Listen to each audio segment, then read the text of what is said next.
Thank you very much for the invitation to both the co-organizers. And I'm happy, of course, to be doing a presentation on ALBA that was inspired, of course, by the work that was done before us on the Commission. I'm not sure I will be able to cover all the ideas that were on this Commission, but I just pick a couple of them. And, of course, the purpose of this presentation is not only about South-South cooperation, but alternatives. What are the alternatives that we have to just, let's call it, mainstream South-South cooperation?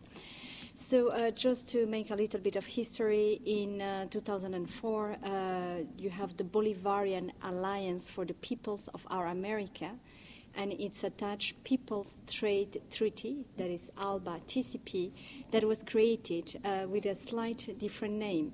And it now counts with 8 members that are Venezuela, Bolivia, Cuba, Venezuela, Nicaragua, the Commonwealth of Dominica, Antigua and Barbuda, Ecuador, and St. Vincent and the Grenadines.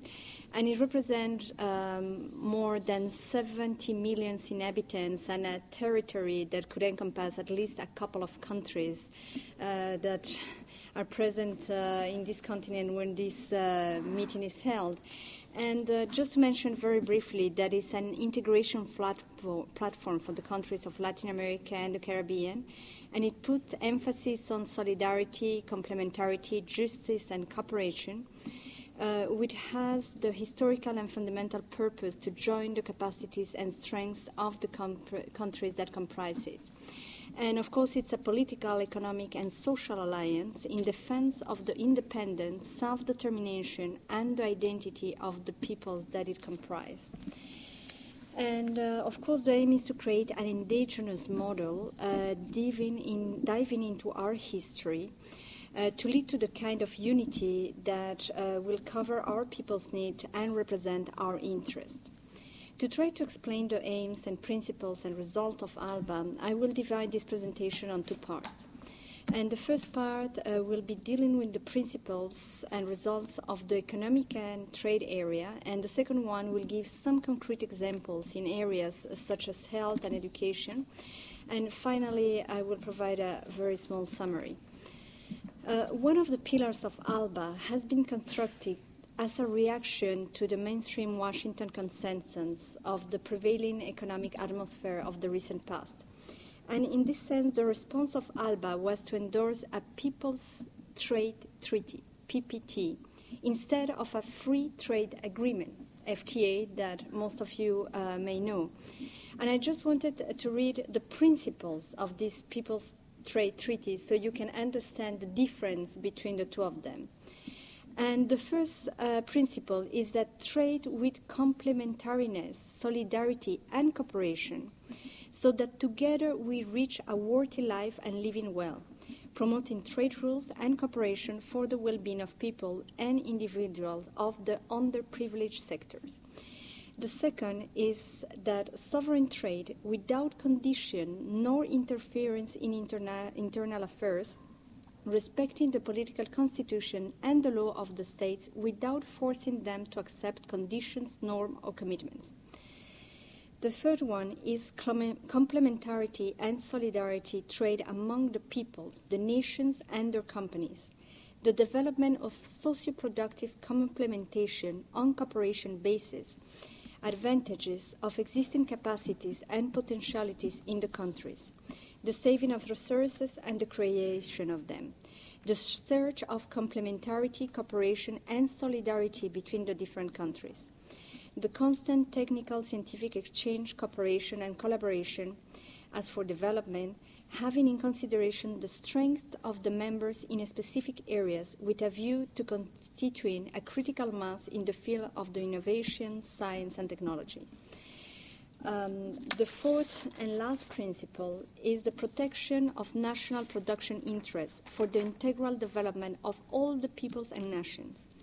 All the countries can become industrialized and diversify their production for an integral growth of all the sectors of their economy, the rejection of the premise export or die, and the questioning of the model of development based on exporting in class, and the privilege of the production and the national market that has to satisfy the necessity of the population first, through the internal factor of production, that has to be in a complementary form.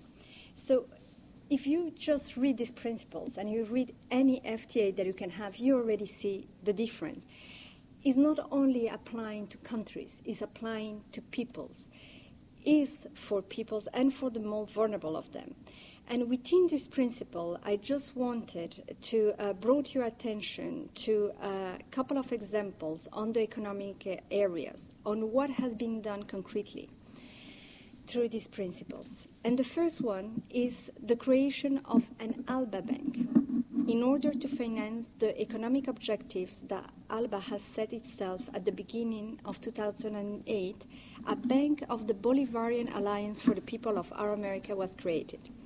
And some of its aims are to support financially projects with a strong social aim at the development of the peoples of the continent, to contribute to the financial and economic integration of the ALBA countries' members and thereby contribute to the integration of Latin America and the Caribbean, to contribute to sustainable economic and social development, reduce poverty and asymmetries, promote a fair, dynamic, harmonious, and equitable economic exchange among the members of ALBA, based on the principle of solidarity, complementarity, cooperation, and respect of the sovereignty of peoples, among others.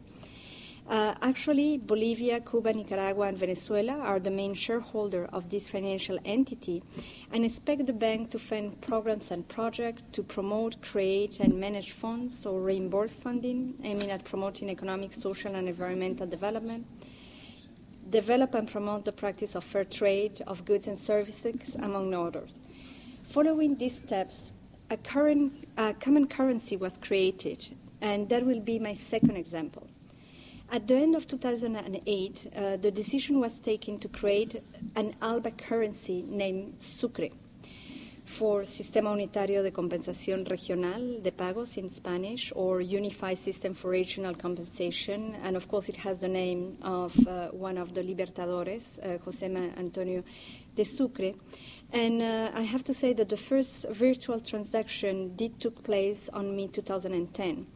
And the launching of the currency has some central aim, such as the strengthening of trade integration in the region through economic and social cohesion, reduce the dependency to major currencies through, for instance, a progressive decoupling of the dollar in intra-regional trade, reducing, therefore, the exposure to major currency volatility, and thus allowing the necessary steps toward a regional financial independence and complementarity of the economies of the countries of South and Central America. It works basically like the EU currency started with the ECU, so I'm not going to go into the details, but that means that it has been introduced in a first stage as a virtual currency for commercial exchanges and exchanges among central banks. And its value derived from a basket of currency from the member countries, weighted according to the relative size of the economies. And the intention, of course, is to transform it into a hard currency in the future.